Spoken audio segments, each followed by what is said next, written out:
ओम शांति।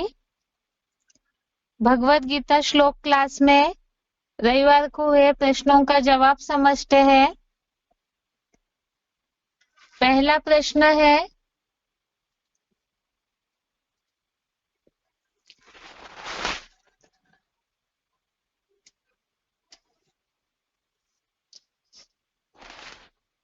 निम्नलिखित प्रश्नों के उत्तर एक या दो शब्दों में बताएं। पहला प्रश्न है, गीता में किनकी बुद्धि में भेद उत्पन्न नहीं करने बोला है? गीता में किनकी बुद्धि में भेद उत्पन्न नहीं करने बोला है?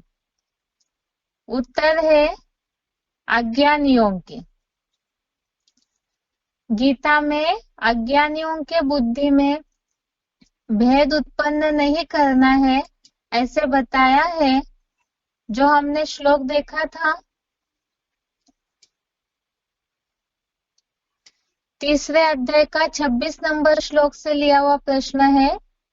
श्लोक नंबर 26, इसमें बात आई है, कर्मों में आसक्त अज्ञानियों की बुद्धि में भेद उत्पन्न न करे। दूसरा प्रश्न है, भगवान कार्य न करे तो कैसी सृष्टि तैयार होगी? भगवान कार्य न करे तो कैसी सृष्टि तैयार होगी? इसका उत्तर है वर्ण संकर। भगवान कार्य न करे तो वर्ण संकर प्रजा बन जाएगी। तीसरे अध्याय का 24वां श्लोक, श्लोक नंबर 24, इसमें बात आई है, मैं कार्य न करूं तो ये लोक नष्ट हो जाए और वर्ण संकर प्रजा का कर्ता बनूं। वर्ण संकर प्रजा का कर्ता बनूं अर्थात वर्ण संकर प्रजा करने के निमित्त बन जाऊं, ऐसे। तीसरा प्रश्न है, ज्ञानियों को कौन सी इच्छा से कर्म करना है? ज्ञानियों को कौन सी इच्छा से कर्म करना है?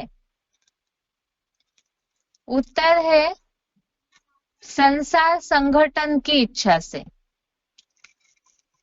तीसरे अध्याय का 25वां श्लोक, श्लोक नंबर 25, ज्ञानियों को संसार संगठन की इच्छा से कर्म करना है। चौथा प्रश्न है, मनुष्य मूढ़ बनने का कारण? मनुष्य मूढ़ बनने का कारण? उत्तर है अहंकार। मनुष्य के मूढ़ बनने का कारण है अहंकार। ये प्रश्न लिया है श्लोक नंबर 27, श्लोक नंबर 27। इसमें बात आई है, अहंकार से विशेषतः मूढ़ बना पुरुष मैं करने वाला हूं ऐसा मानता है। तो अहंकार से ही मनुष्य मूढ़ बनते हैं। पांचवा प्रश्न है, सृष्टि की आयु के टॉपिक में समय को दर्शाने वाले गीता में आए हुए 2 या 3 शब्द हिंदी में बताएं। अर्थात श्लोक में जो शब्द आए हैं वो नहीं, जो भावार्थ में शब्द आए हैं सृष्टि की आयु को दर्शाने वाले, इस भाव से यह प्रश्न है।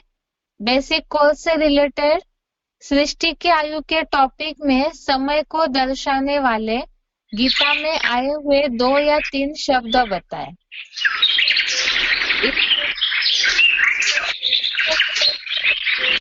देखा था हमने 17वां, इसमें बात आई है ब्रह्मा का दिन और रात की। ब्रह्मा का दिन और रात ये 2 शब्द आए हैं। उसके अलावा कल्प का आदि और कल्प का अंत और युगे युगे, जो संभवामि युगे युगे संस्कृत शब्द है, तो युग ये शब्द आया है। एक तो ब्रह्मा का दिन रात कल्प का आदि और कल्प का अंत और युग, ये समय को दर्शाने वाले शब्द भगवत गीता में आए हुए हैं। अभी दूसरे ग्रुप का प्रश्न है, निम्नलिखित प्रश्नों के उत्तर 1-2 वाक्यों में बताएं। इसमें पहला प्रश्न है, भगवान को कर्म करना क्यों जरूरी है? भगवान को कर्म करना क्यों जरूरी है? तीसरे अध्याय के 23वें श्लोक से लिया हुआ प्रश्न है, श्लोक नंबर 23। इसमें बात आई है, अगर भगवान आलस से, जो भावार्थ में शब्द आया है आलसहीन होकर के, यदि मैं कर्मों में न लगा रहूं तो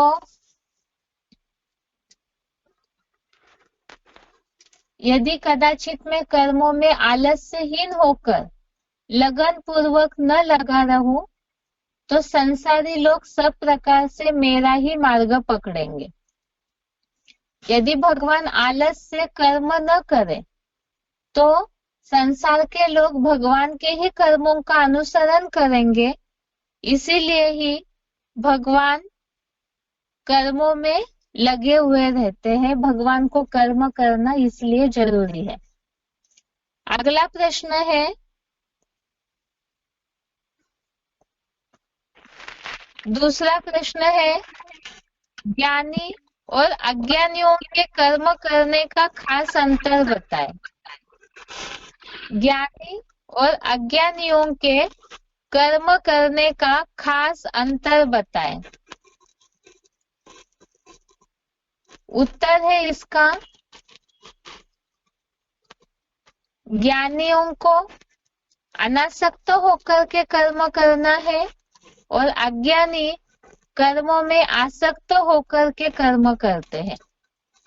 तीसरे अध्याय का 25वां श्लोक, श्लोक नंबर 25, इसमें बात आई है, अज्ञानी लोग जैसे कर्मों में आसक्त हो कर्म करते हैं, वैसे ज्ञानी अनासक्त हो संसार संगठन की इच्छा से कर्म करें।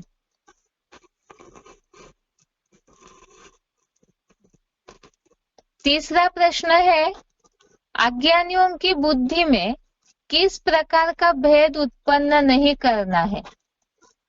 अज्ञानियों की बुद्धि में किस प्रकार का भेद उत्पन्न नहीं करना है? उत्तर है इसका, अज्ञानियों की बुद्धि में ऊंच नीच का भेद उत्पन्न नहीं करना है। अज्ञानियों की बुद्धि में ऊंच नीच का भेद उत्पन्न नहीं करना है। तीसरे अध्याय का 26वां श्लोक, अध्याय 3 श्लोक नंबर 26, इसमें ये बात आई है भावार्थ में, कर्मों में आसक्त अज्ञानियों की बुद्धि में ऊंच नीच का भेद उत्पन्न न करे।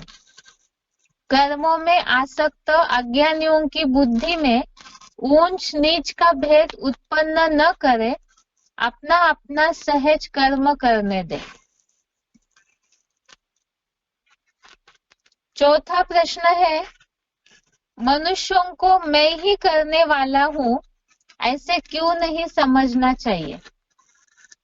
मनुष्यों को मैं ही करने वाला हूं ऐसे क्यों नहीं समझना चाहिए? उत्तर है इसका, क्योंकि मनुष्य प्रकृति के गुणों से प्रभावित होकर के कर्म करते हैं। तीसरे अध्याय का 27वां श्लोक, अध्याय 3 श्लोक नंबर 27, इसमें भावार्थ में बात आई है, सब कार्य सब प्रकार से प्रकृति के गुणों द्वारा किए जा रहे हैं। सब कार्य सब प्रकार से प्रकृति के गुणों द्वारा किए जा रहे हैं। अर्थात ही सर्वप्रथम इन गुणों से प्रकृति बनी है और मनुष्य आत्मा इस शरीर रूपी पिंजड़े में बन जाती है तो बरबसी वो उन कर्म करने के लिए बंधी हुई है, वो हो जाते हैं वैसे कर्म जिसके लिए हमने समझा ड्रामा हुबहू रिपीट होता है, जो रील भरी हुई वो चलती है, इसीलिए ही मनुष्यों को मैं ही करने वाला हूँ ऐसे नहीं समझना चाहिए। पांचवा प्रश्न है, वर्ण संकर प्रजा कैसे बनती है? वर्ण संकर प्रजा कैसे बनती है? इसमें तीसरे अध्याय का 24वां श्लोक, अध्याय 3 का श्लोक नंबर 24, इस श्लोक में रेफरेंस के लिए पहले अध्याय का 40 और 41 नंबर श्लोक लिया था। अध्याय फर्स्ट का श्लोक नंबर 40, 41 लिया था। उसमें भावार्थ में ये बात आई थी कि सनातन धर्म की धारणाएं जो है वो विधर्मी धर्मों के आने से नष्ट होने लगती है, और उनकी सनातन धर्म की धारणाओं को नष्ट करके जब विधर्मी अपनी धारणाओं का प्रभाव जमाते हैं तब स्त्रियों के दूषित होने से वर्ण संकर प्रजा निर्माण होती है। यहाँ हो सकता है दो अर्थ से जवाब दिए हो कोई ने, जैसे श्लोक नंबर 24 में बात आई है कि भगवान अगर कार्य न करे तो ये तीनों लोक नष्ट हो जाए और मैं वर्ण संकर प्रजा का कर्ता बनूं। यदि भगवान ने सृष्टि निर्माण का कार्य नहीं किया तो वर्ण संकर प्रजा बन सकती है। और दूसरा, वर्ण संकर प्रजा कैसे बनती है, इसके भावार्थ में अध्याय फर्स्ट के श्लोकों में ये बात आई है, विधर्मियों के बढ़ने से स्त्रियां दूषित हो जाती है सनातन धर्म की, और स्त्रियों के दूषित होने से वर्ण संकर प्रजा, व्यभिचारी प्रजा निर्माण होती है। छठवां प्रश्न है, ज्ञानियों को कौन सी इच्छा से कर्म करना चाहिए?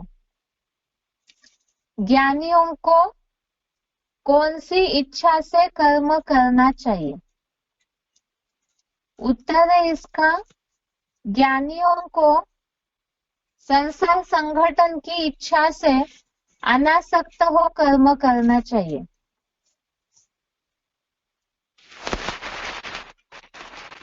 तीसरे अध्याय का 25वां श्लोक, श्लोक नंबर 25, इससे लिया हुआ प्रश्न है, ज्ञानियों को संसार संगठन की इच्छा से अनासक्त हो कर्म करना चाहिए। सातवां प्रश्न है, इस हफ्ते पढ़े हुए श्लोकों का टॉपिक्स का हेडिंग्स बताएं। इस हफ्ते पढ़े हुए श्लोकों का टॉपिक्स का हेडिंग बताएं। इस हफ्ते हमने दो हेडिंग वाले श्लोक पढ़े थे, एक तो 17 से 24, श्लोक नंबर 17 से 24 में से 23 और 24 नंबर का श्लोक था इस हफ्ते, और इसका हेडिंग था, हो सकता है कईयों को यह प्रश्न सही रीति समझ में ना आया हो, नया जो भगवत गीता का किताब है, कलर फॉन्ट वाला, रंगीन अक्षरों वाला भगवत गीता का जो नया किताब छपा हुआ है, जिसमें श्लोकों के अलग अलग विषय दिए हुए हैं, अर्थात भगवत गीता में किस किस टॉपिक पर भगवान अलग अलग श्लोकों को बताए हैं, उस आधार से ही श्लोकों को हेडिंग सहित दिया हुआ है। तो वही हेडिंग के लिए पूछा था कि भगवान ने प्रश्न का भाव ये है कि भगवान किस किस बातों के लिए अर्जुन को समझाए हैं, और उसमें फिर अलग अलग श्लोक हमने देखे हैं। तो 23 और 24 नंबर का जो श्लोक है वो इस हफ्ते आया था, जिसका हेडिंग था, भगवान और ज्ञानवान के लिए लोक संग्रह अर्थ कर्मों की आवश्यकता। प्रश्न के साथ एक बार उत्तर फिर रिपीट कर रहे हैं, इस हफ्ते पढ़े हुए श्लोकों का टॉपिक्स का हेडिंग बताएं। ये प्रश्न भगवत गीता का जो नया किताब है रंगीन कलर फॉन्ट वाला, तो उसमें से प्रश्न लिया है। जिस नए भगवत गीता के किताब में जिन अलग अलग विषयों पर श्लोकों की बातें बताई है, तो उसे हेडिंग सहित बताया हुआ है कि किस किस टॉपिक पर कौन से श्लोक है। तो वही हेडिंग पूछा था। इस हफ्ते 23 और 24 नंबर श्लोक जो आया है, तो 17 से 24 नंबर, श्लोक नंबर 17 से श्लोक नंबर 24 तक, इन श्लोकों के लिए हेडिंग था भगवान और ज्ञानवान के लिए भी लोक संग्रह अर्थ कर्मों की आवश्यकता। तो 23 और 24 नंबर का श्लोक है जो लोक संग्रह अर्थ, लोगों के संगठन बनाने हेतु कर्म करने की आवश्यकता क्यों है, उसके बारे में बताया था। जैसे 23 नंबर का श्लोक में बात आई कि भगवान अगर कर्म न करे तो सारे संसारी उनके कर्मों का अनुसरण करेंगे, इसलिए लोगों को देखते हुए, संगठन लोगों का देखते हुए भगवान कर्मों में लगे रहते हैं। ऐसे ही 24 नंबर के श्लोक में भी बात आई कि अगर भगवान कर्म न करे नए संगठन बनाने का, तो समूल 3 लोक नष्ट हो जाए, इसीलिए भी लोक संग्रह अर्थ भगवान कर्म करते।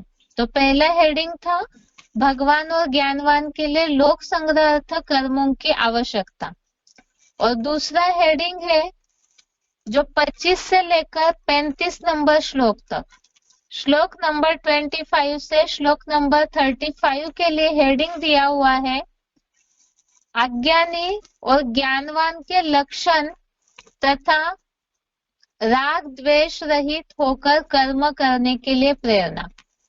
अज्ञानी और ज्ञानवान के लक्षण तथा राग द्वेष से रहित होकर कर्म करने के लिए प्रेरणा, जिसमें हमने इस बात को समझा था अज्ञानी भी कर्म करते हैं, ज्ञानवान भी कर्म करते हैं, लेकिन ज्ञानवान के लिए खास कर्म करने का उद्देश्य बताया राग द्वेष से रहित होकर कर्म करने चाहिए। तो ये इस हफ्ते के श्लोक का हेडिंग था। अभी अगला प्रश्न देखते हैं। ग्रुप सी का संक्षेप में उत्तर बताएं। इसमें पहला प्रश्न है भगवान संगठन बनाने का कार्य न करे तो उसका परिणाम क्या क्या होगा, इसे श्लोक के आधार से समझाएं।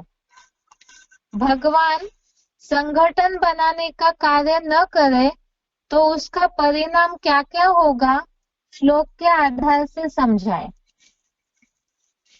संक्षेप में उत्तर बताएं। ये जो प्रश्न है, इसमें इन श्लोकों को, इनके अर्थों को सही रीति से यदि हम समझते हैं, तो सर्विस फील्ड में लोगों को बताने के लिए ये प्रश्नों के जवाब या ये जो श्लोक है वो सर्विस के हिसाब से फायदेमंद है। इसीलिए इसमें जो पहला प्रश्न है भगवान संगठन बनाने का कार्य न करे तो उसका परिणाम क्या क्या होगा, श्लोक के आधार से समझाएं।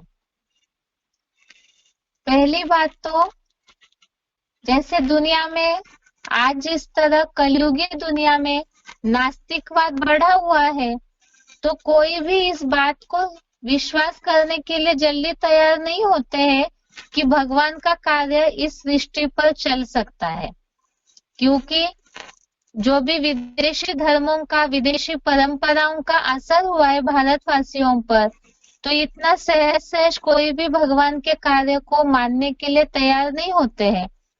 इस श्लोक में खास ये बात बताई है, जैसे भगवान गुप्त रीति से अपना स्थापना का कार्य कर रहे हैं। यदि भगवान नए संगठन का, नई दुनिया की स्थापना का कार्य न करे तो ये सृष्टि ही पूरी तरह से नष्ट हो जाएगी। अर्थात कोई भी नहीं बचेगा। क्यों नहीं बचेगा? पहले तो इस श्लोक का भावार्थ हम देखते हैं, जिसमें ये बात आई है। तीसरे अध्याय का 24वां श्लोक, अध्याय 3 श्लोक नंबर 24 से लिया हुआ प्रश्न है। भावार्थ में ये बात आई है, मैं विश्व नवनिर्माणार्थ श्रेष्ठतम संगठन का कार्य न करूं तो ये सुख दुख शांति धाम के लोक नष्ट हो जाए और मैं ऋषिवंशी यादव क्रिश्चियन जैसी वर्ण संकर प्रजा का कर्ता बनूं और इस नौधा ब्राह्मणों की नौनाथीय प्रजा का भी विनाशकारी बनूं। अभी बात चल रही थी भगवान को गुप्त रीति से इस सृष्टि पर कलयुगी संसार में संगम युग के समय में आकर के नई दुनिया के संगठन स्थापना की आवश्यकता क्यों है? पहली बात, द्वापर युग से जैसे ही देवता धर्म का पतन हुआ वैसे बहुत सारे धर्म पिताएं आए, सृष्टि के समाज सुधारक चले, लेकिन पुरानी परंपराओं का नाश करके जिससे सृष्टि का पतन हो रहा है, मनुष्य दुखी हो रहे हैं, तो सारी परंपराओं का नाश करके नई परंपरा, पवित्र परंपरा स्थापन करे, ऐसा कार्य कोई भी धर्म पिताएं नहीं कर पाए, क्योंकि वो मनुष्य है, मनुष्य आत्माएं ही थी। इसीलिए ही पूरी तरह से सृष्टि का सफाया करने की ताकत कोई भी मनुष्य अर्थात कोई धर्मात्माओं में, ऐसे कोई भी महात्माओं में नहीं हो सकती है। ये कार्य केवल भगवान ही कर सकते हैं। इसीलिए ही भगवान विश्व नवनिर्माण के लिए श्रेष्ठ संगठन बनाने का कार्य करते हैं, और अगर भगवान ऐसे कार्य न करे तो ये तीनों लोक नष्ट हो जाए। और दूसरी बात, तीनों लोक नष्ट हो ही जाएंगे और साथ में ही अगर जो व्यभिचारी धर्मों का बोलबाला है सृष्टि पर, जिसके कारण दिन प्रतिदिन कलयुगी सृष्टि व्यभिचारी और पतन की ओर ही बढ़ते जा रही है, अगर नए संगठन, पवित्र संगठन का कार्य न हो विश्व नवनिर्माण हेतु, तो फिर व्यभिचारी जो प्रजा है, व्यभिचारी धर्म है, जो पवित्रता को महत्व नहीं देते हैं, गीता में जिसके लिए शब्द आया है कामोपभोग परमा, जो इसी को ही सब कुछ मान लेते हैं, तो ऐसी व्यभिचारी धर्मों के धारणाओं के कारण मिक्स प्रजा, व्यभिचारी प्रजा तैयार हो जाएगी और ऐसे अपवित्रता से और ही मनुष्यों के विचारधाराओं का पतन होता रहेगा। साथ में ही भगवान अगर ऐसा श्रेष्ठ संगठन बनाने का कार्य न करे, तो जो ब्राह्मण दुनिया तैयार होती है नए संगठन हेतु, तो उस ब्राह्मणों के संगठन का भी विनाश हो जाएगा। इसीलिए ही भगवान को नए संगठन का कार्य करना जरूरी है। न करे तो पहली बात, ये सुख दुख शांति धाम तीनों लोक नष्ट हो जाएंगे। दूसरी बात, धर्म पिताओं के द्वारा सृष्टि का पूरी तरह से नवनिर्माण नहीं हो पाया है, तो जो मिक्स व्यभिचारी प्रजा तैयार हुई है, भगवान भी अगर ऐसा कार्य न करे पवित्र संगठन बनाने का, तो वर्ण संकर प्रजा की निर्मित होती रहेगी। और तीसरा, जो ब्राह्मणों का संगठन तैयार हुआ है तो उसका भी विनाशकारी बनेंगे। इसीलिए ही भगवान को श्रेष्ठतम संगठन का कार्य, नवनिर्माण करने का कार्य, विश्व नवनिर्माण करने का कार्य करना जरूरी है। इस श्लोक को समझते समय हमने समझा था कि भगवान के इस सृष्टि पर आने के जो दिव्य कर्तव्य है, इसमें स्थापना का कार्य खास है, और इस स्थापना के साथ साथ ही विनाश गुप्त रीति से छिपा हुआ है, क्योंकि जब तक पुरानी दुनिया का, पुराने परंपराओं का जिस श्लोक के भावार्थ में बात आई है वर्ण संकर प्रजा, अर्थात व्यभिचारी प्रजा जो है इसका विनाश हो जाता है और नए संगठन की स्थापना हो जाती है। दूसरा प्रश्न है, गृहस्थ व्यवहार में रहते हुए तोड़ निभाए, इसे श्लोक के आधार से बताएं। गृहस्थ व्यवहार में रहते हुए तोड़ निभाए कैसे, इसे श्लोक के आधार से समझाएं। इसमें भगवत गीता में इस हफ्ते जो श्लोक देखा है हमने, एक तो श्लोक नंबर 25, श्लोक नंबर 26, अध्याय 3 का श्लोक नंबर 25, श्लोक नंबर 26। इन श्लोकों में पहले भावार्थ देखते हैं इसका, उसके बाद प्रश्न का जवाब समझते हैं। 25वें श्लोक में जैसे बात आई है, अज्ञानी लोग जैसे कर्मों में आसक्त हो कर्म करते हैं, अज्ञानी लोग कर्मों में आसक्त हो कर्म करते हैं, वैसे ज्ञानी अनासक्त हो संसार संगठन की इच्छा से कर्म करें। और 26 नंबर श्लोक का अर्थ है कि कर्मों में आसक्त अज्ञानियों की बुद्धि में ऊंच नीच का भेद उत्पन्न न करे, अपने अपने सहज कर्म करने दे। कर्मयोगी विद्वान स्वयं भी सदा सब कार्यों को भली भांति करते हुए रुद्र ज्ञान यज्ञ सेवा में लगाए।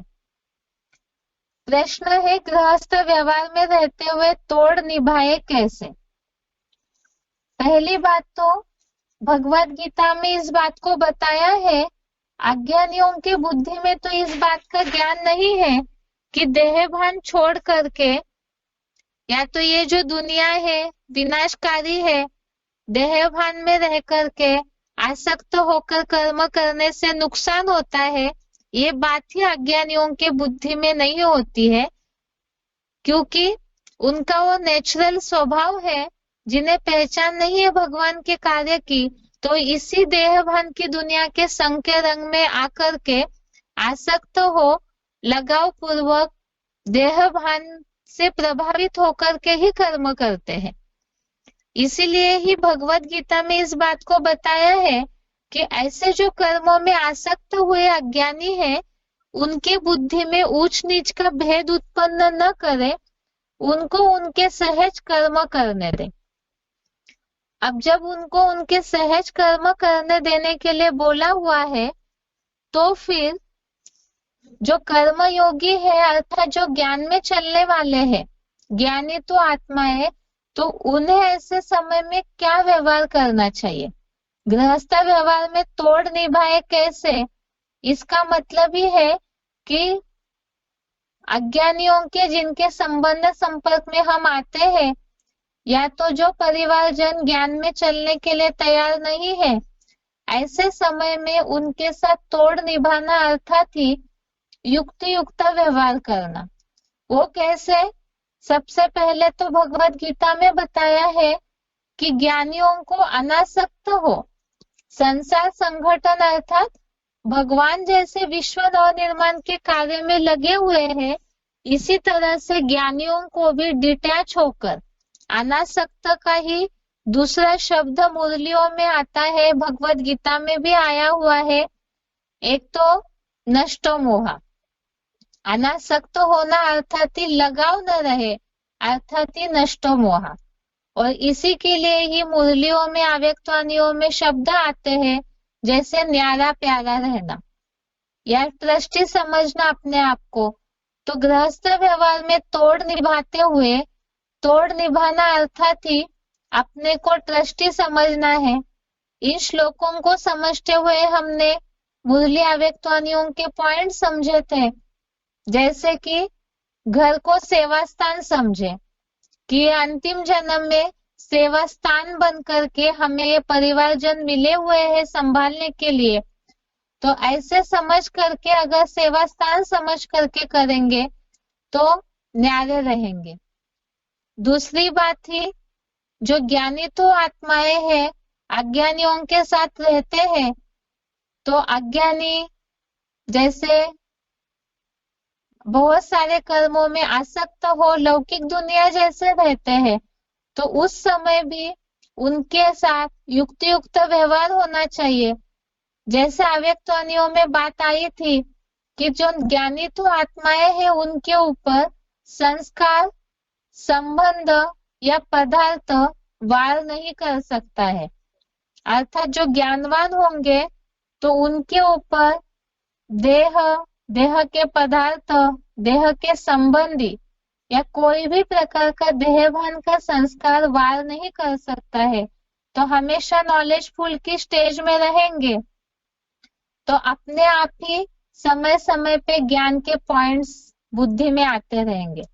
दूसरी बात, तोड़ निभाना, अर्थात श्लोक में ये बात आई है, कर्मयोगी विद्वान सब कार्यों को भली भांति करते हुए, अर्थात ही सब कार्यों को भली भांति करते हुए, माना गृहस्थ व्यवहार में रहते हुए ज्ञानवान जो है, जो जिम्मेवारी मिली हुई है उसे भली भांति निभाते हुए, अर्थात ही तोड़ निभाते हुए रुद्र ज्ञान यज्ञ सेवा में लगाए। जिसके लिए मुरलियों में शिव बाबा बताते हैं, गृहस्थियों के लिए 8 घंटा पेट का धंधा और 8 घंटा ईश्वरीय सेवा होनी चाहिए। अर्थात ही जो परिवारजन है उनके लिए पेट के धंधे के लिए 8 घंटे और उसके अलावा जो समय बचा हुआ है उसमें यज्ञ सेवा करे, तो इससे ही गृहस्थियों से, जो परिवारजन है उनसे तोड़ निभाना भी हो जाएगा। दूसरी बात है, जैसे इस श्लोक को समझते समय हमने पॉइंट्स देखे थे, अज्ञानी लोगों की स्थिति तो देह, देह के पदार्थ और जिस कलयुगी दुनिया में वो रह रहे हैं उस समय बार बार ऊपर नीचे होते रहती है। लेकिन ज्ञानियों के पास तो ज्ञान के अस्त्र शस्त्र है, तो अज्ञानियों के कोई भी व्यवहार से प्रभावित न होकर के तुरंत गृहस्थ व्यवहार में रहते हुए ज्ञान के ऐसे पॉइंट्स बुद्धि में आने चाहिए कि हमसे कोई भी प्रकार की श्रीमत की बरखिलाफी न हो। जिसके लिए बताया था कि नष्ट मोहा बनने के लिए अगर अपना स्मृति का स्वरूप चेंज करेंगे, स्मृति स्वरूप चेंज करेंगे, अर्थात ही ये हमारा सेवा स्थान है और ये संबंधी शिव बाबा ने संभालने के लिए ट्रस्टी बनकर दिए हैं, ऐसे समझ करके अपना सेवा का कार्य करते रहेंगे शुभ भावना, शुभ कामना से।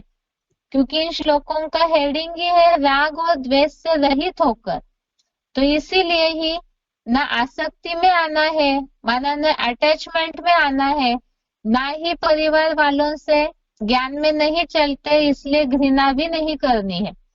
तो ऐसे जब बैलेंस होगा तो इसे ही तोड़ निभाना कहा जाएगा। जिसके लिए श्लोक समझते समय हमने समझा था, अज्ञानियों की बुद्धि में ऊंच नीच का भेद उत्पन्न न करे। जैसे हमने मुरलियों के आधार से समझा था, बाबा भक्ति करने के लिए किसी को भी मना नहीं करते हैं, तो अज्ञानियों को इस बात में प्रेशर न दे कि वो भक्ति छोड़े। दूसरा, जो ज्ञान के हिसाब से अच्छा जीवन बनाने के लिए हमें श्रीमत पता है, तो वो हमें 1 बार 2 बार केवल समझाना है कि इस तरह के कर्म करने से इसका एक गलत रिजल्ट हो सकता है। उसके बाद न्यारा होकर के, जैसे प्यारे है संबंधी, लास्ट जन्म में हिसाब बना है, तो इसीलिए उनको सजेशन देना है, राय देनी है। उसके बाद न्यारा होकर के, साक्षी होकर के देखना है। तो तोड़ निभाना अर्थात अपना फर्ज भी निभाना है, अर्थात राय देनी है, और दूसरा न्यारा होकर के, भावार्थ में ये बात आई है श्लोक के, उनको अपना सहज सहज कर्म करने दे। अर्थात राय देने के बाद साक्षी हो जाना है और अज्ञानियों को, जो गृहस्थी में हमारे भांति है परिवार के, उनको उनका कर्म करने के लिए छोड़ देना है। तो इस तरह से गृहस्थ व्यवहार में रहते हुए तोड़ कैसे निभाए, यही भगवत गीता में बताया है कि कर्मों में आसक्त अज्ञानियों की बुद्धि में ऊंच नीच का भेद उत्पन्न न करे, अर्थात बार बार उन्हें बोल करके उनकी स्थिति को न हिलाए, उनको उनका सहज कर्म करने दे और कर्मयोगी विद्वान भी सब कार्यों को भली भांति करते हुए जो अपनी जिम्मेवारियां मिली हुई है उसे करते हुए साथ साथ यज्ञ सेवा भी करे। तीसरा प्रश्न है, नई दुनिया की स्थापना के लिए ज्ञानियों को क्या करना चाहिए? नई दुनिया की स्थापना के लिए ज्ञानियों को क्या करना चाहिए?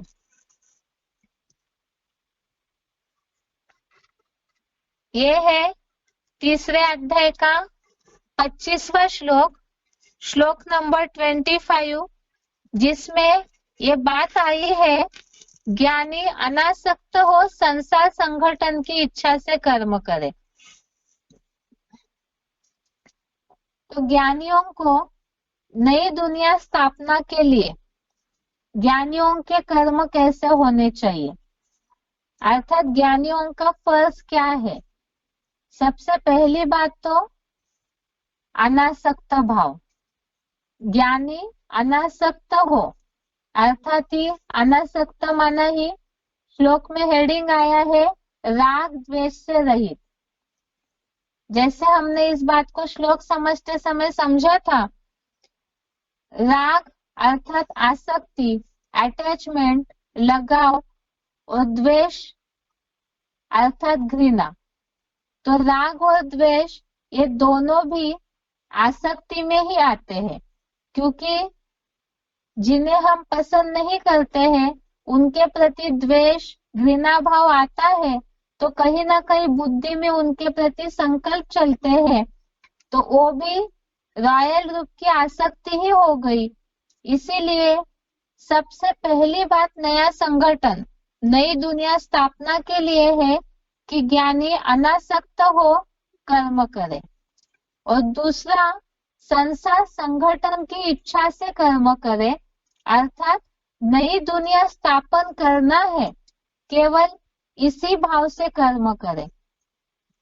तो ज्ञानियों को इसमें कैसे कर्म करने चाहिए, इसमें खास बात श्लोक का भावार्थ समझते समय हमने समझा था, जैसे कि अज्ञानी हमेशा देह भान में रह करके ही कर्म करते हैं। जो अव्यक्त होने का पॉइंट हमने देखा था, जैसे फैक्ट्रीज में धुआं निकलता है हमेशा, तो ऐसे ही जो अज्ञानी है उनके आंखों से, बोल से हमेशा देह भान में विकारों का धुआं ही निकलेगा। और बातें भी करेंगे, देखेंगे भी, सुनेंगे भी, तो भी देह भान वाली ही बातें सुनेंगे, देह भान से ही देखेंगे। और ज्ञानियों को नया संगठन स्थापन करने के लिए फरिश्ता स्वरूप अर्थात अनासक्त भाव, जिनका इस दुनिया से कोई रिश्ता नहीं है, ऐसे बुद्धि से पूरी तरह इस कलयुगी दुनिया से डिटैच होकर सदैव दुआएं ही निकले, ऐसा कर्म होना चाहिए। दूसरी बात,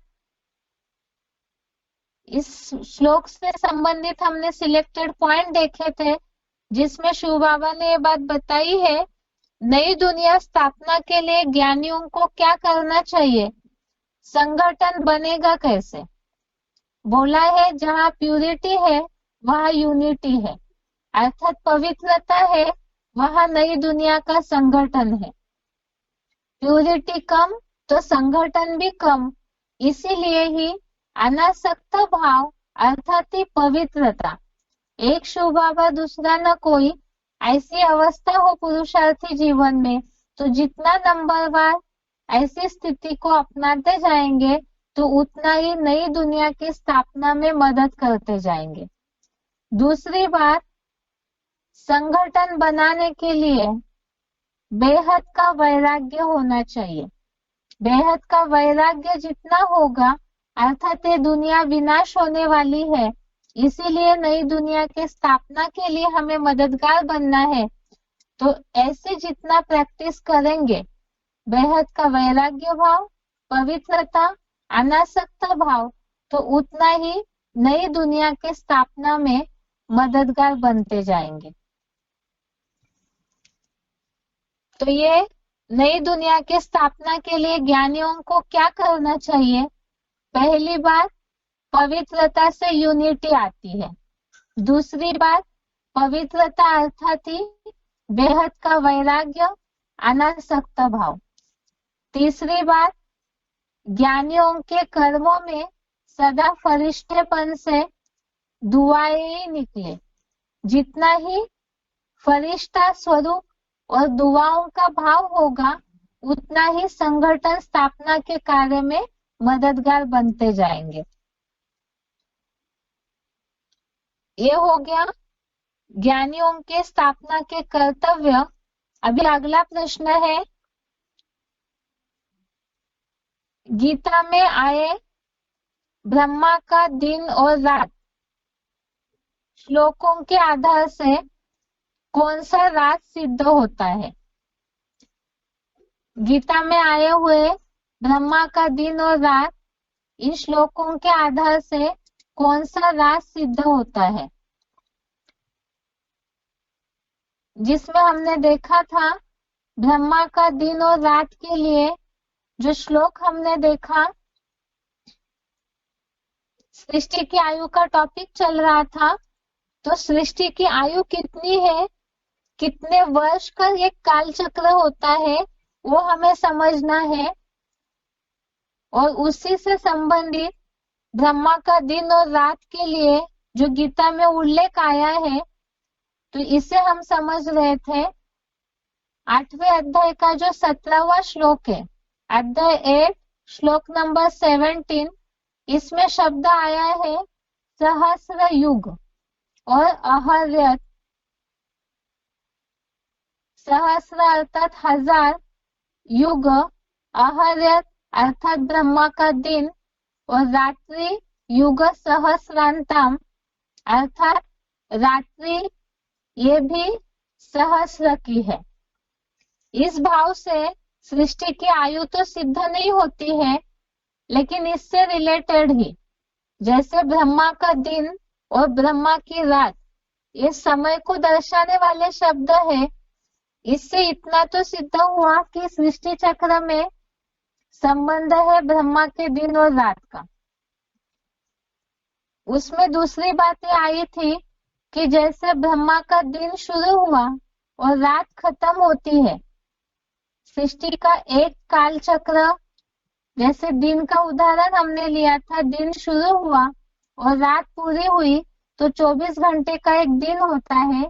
इसी तरह से ब्रह्मा का दिन और ब्रह्मा की रात ये दोनों मिलकर के सृष्टि का एक आवर्तन या काल चक्र का एक आवर्तन पूरा होता है।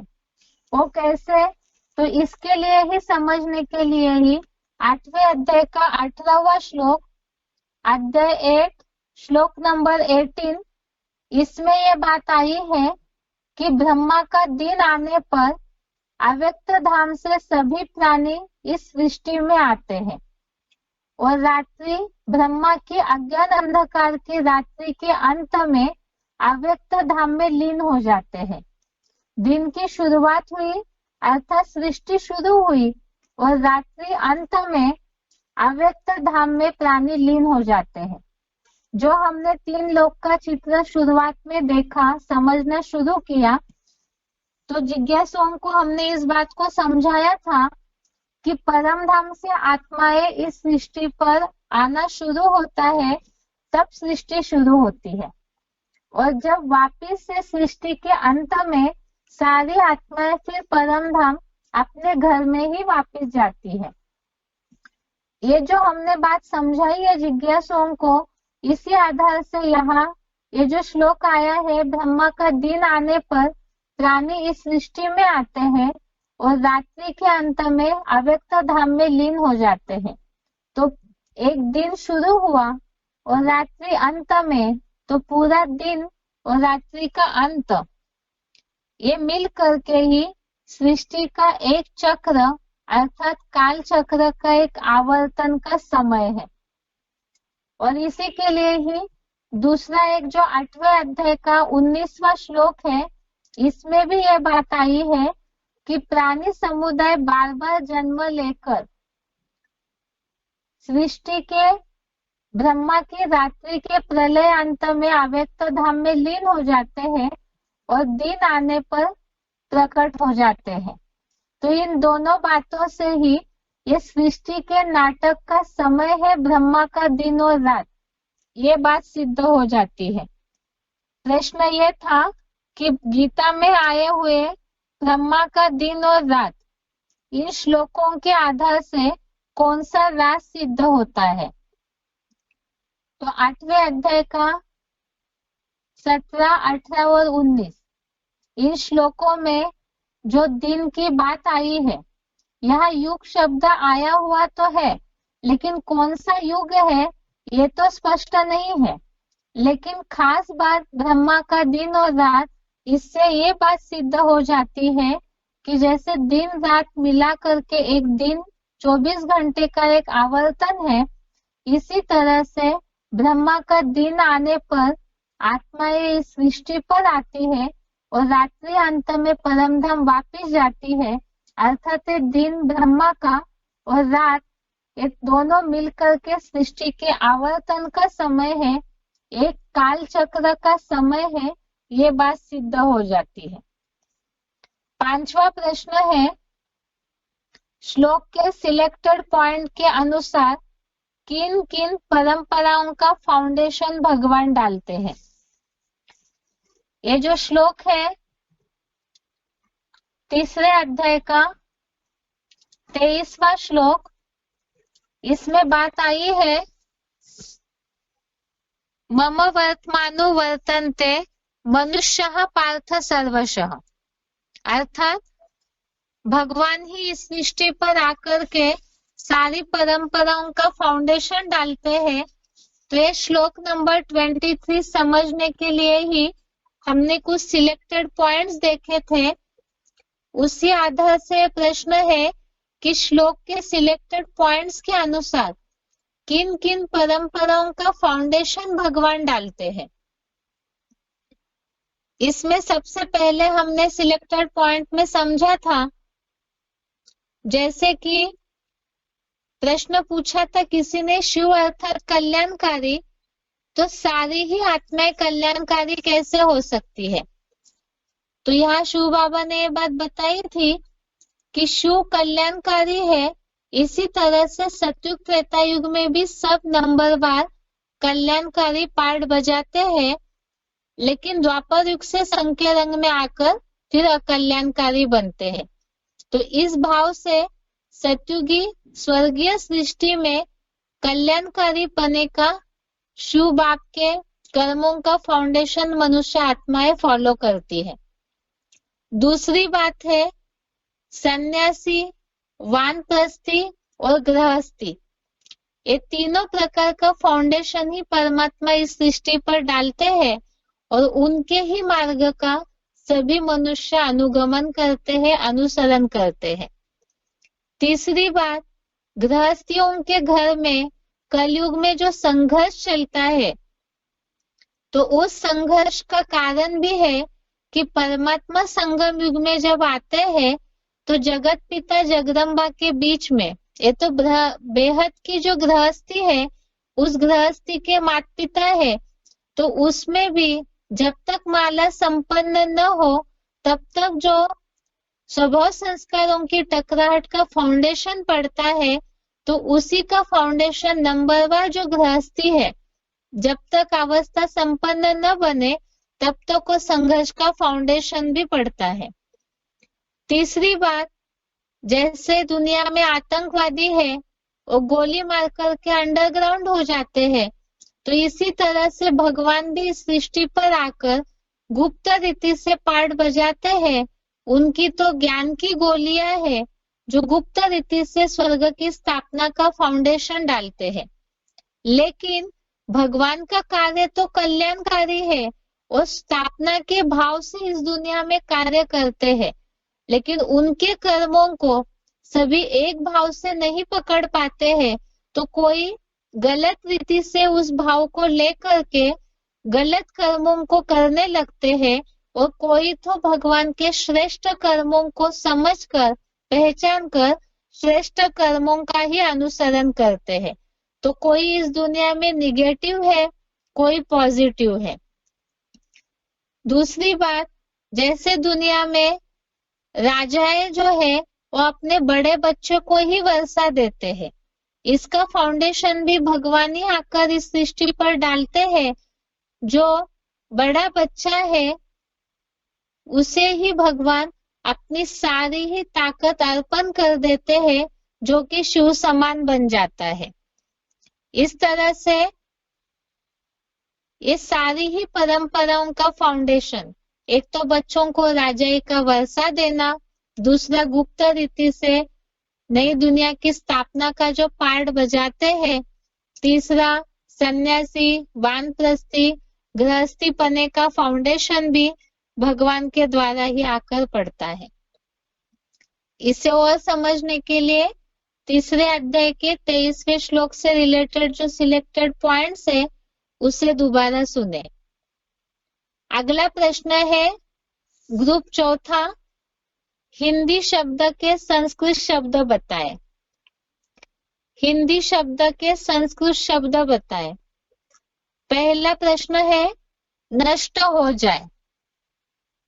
श्लोक नंबर 24 से लिया हुआ है ये शब्द, नष्ट हो जाए। इसका संस्कृत शब्द है उत्सीदेयु।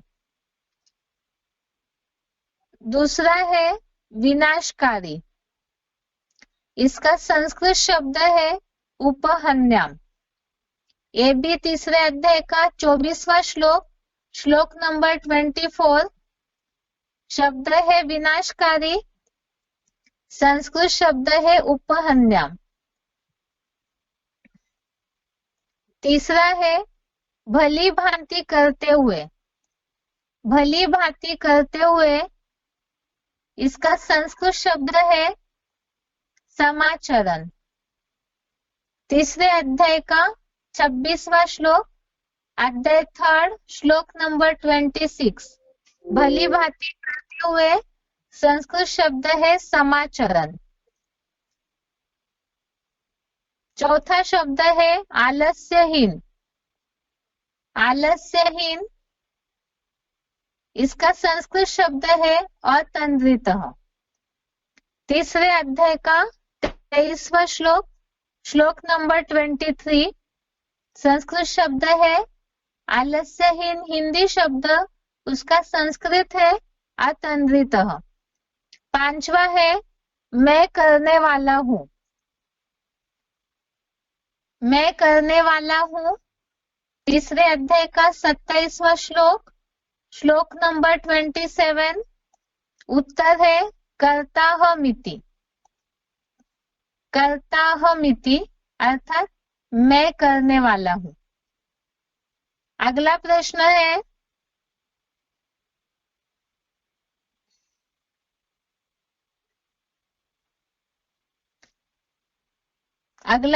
है निम्नलिखित प्रसंगों के लिए श्लोक बताएं। निम्नलिखित प्रसंगों के लिए श्लोक बताएं। पहला प्रश्न है राजाएं अपने बड़े बच्चे को ही राजाई देते हैं। राजाएं अपने बड़े बच्चे को ही राजाई देते हैं। तो इसमें राजाएं जैसे बड़े बच्चों को राजाई देने का फाउंडेशन पड़ा परंपरा का, तो ये फाउंडेशन परमात्मा के द्वारा ही पड़ता है, जिससे हमने अभी अभी प्रश्नों का जवाब समझते समय समझा था। इससे रिलेटेड श्लोक है तीसरे अध्याय का 23वां श्लोक, अध्याय 3, श्लोक नंबर 23। श्लोक है यदि हयम न वर्तेयम जातु कर्मणि तन्द्रितः मम वर्तमानुवर्तन्ते मनुष्यः पार्थ सर्वशः। क्योंकि यदि मैं कदाचित कर्मों में आलस्यहीन होकर लगन पूर्वक न लगा रहूं, तो हे पार्थ, संसारी लोग सब प्रकार से मेरा मार्ग ही पकड़ेंगे। दूसरा है परमात्मा के दिव्य कर्तव्य। परमात्मा शिव जब सृष्टि पर आते हैं तो स्थापना, विनाश, पालना इन कर्तव्यों को करते हैं। इसमें से दो बातें हैं, एक तो स्थापना और विनाश।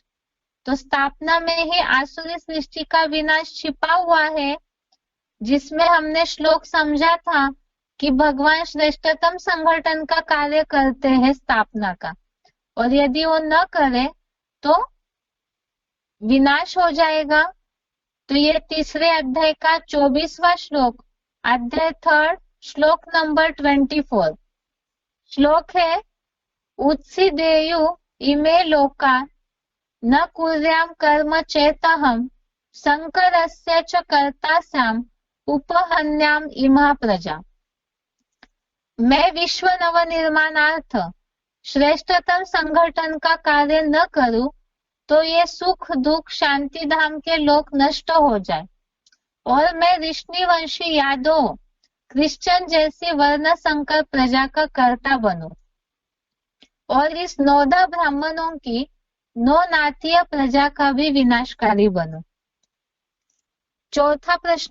तीसरा प्रश्न है, किसी को भक्ति करने के लिए मना नहीं करना है। किसी को भक्ति करने के लिए मना नहीं करना है।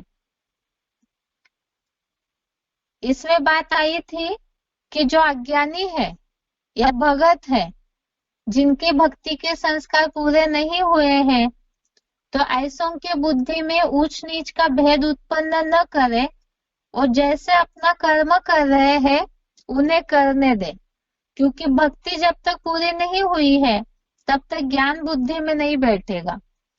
इससे ही संबंधित प्रश्न श्लोक है तीसरे अध्याय का 26वां श्लोक, अध्याय 3 श्लोक नंबर 26 श्लोक है, न बुद्धि भेदम जनयेत अज्ञानाम कर्म संगिनाम जोशयेत सर्व कर्माणि विद्वान युक्तः समाचरन्।